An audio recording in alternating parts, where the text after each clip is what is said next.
રાજ્યમાં આજથી ધોરણ 10 અને 12 બોર્ડની પરીક્ષાનો પ્રારંભ થવા જઈ રહ્યો છે।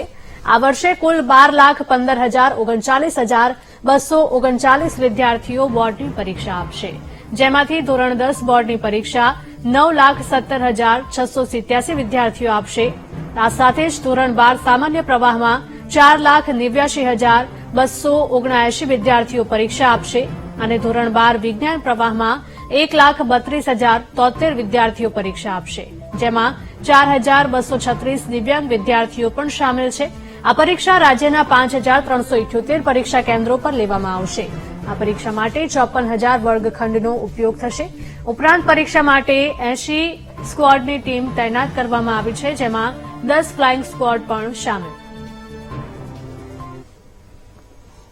સંવાદદાતા મેહુલ જોડાઈ ગયા છે વધુ વિગતો સાથે। મેહુલ, જણાવશો કે રાજ્યમાં આજથી ધોરણ 10 અને 12 બોર્ડની પરીક્ષાનો પ્રારંભ થવા જઈ રહ્યો છે। બિલકુલ વાત કરવામાં આવે તો ધોરણ 10 અને 12ની પરીક્ષાઓની આજથી પ્રારંભ થવા જઈ રહ્યો છે। સવારે ધોરણ 10 તો બપોર બાદ ધોરણ 12ની પરીક્ષા શરૂ થશે। કુલ 16.76 લાખ વિદ્યાર્થીઓ જે છે તે આ બોર્ડની પરીક્ષા આપશે। આ જે બોર્ડની પરીક્ષા છે તેને લઈને તમામ જે વહીવટી સ્ટાફ છે તેને સજ્જ કરી દેવામાં આવ્યો છે। જે એપ્લિકેશનનો ઉપયોગ ઓનલાઈન કરવામાં આવે છે તે એપ્લિકેશનનો ઓનલાઈન ઉપયોગ કરવામાં આવશે।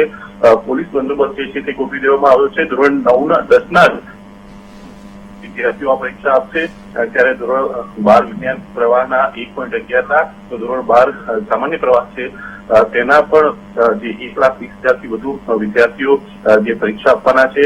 સામાન્ય પ્રવાહના 4.89 લાખ વિદ્યાર્થીઓ પરીક્ષા આપશે અને 84 ઝોનના 981 કેન્દ્રો જે છે તેમાં આ પરીક્ષા લેવામાં આવશે। એટલે તમામ જે તૈયારીઓ જે છે તે પૂર્ણ થઈ ગઈ છે।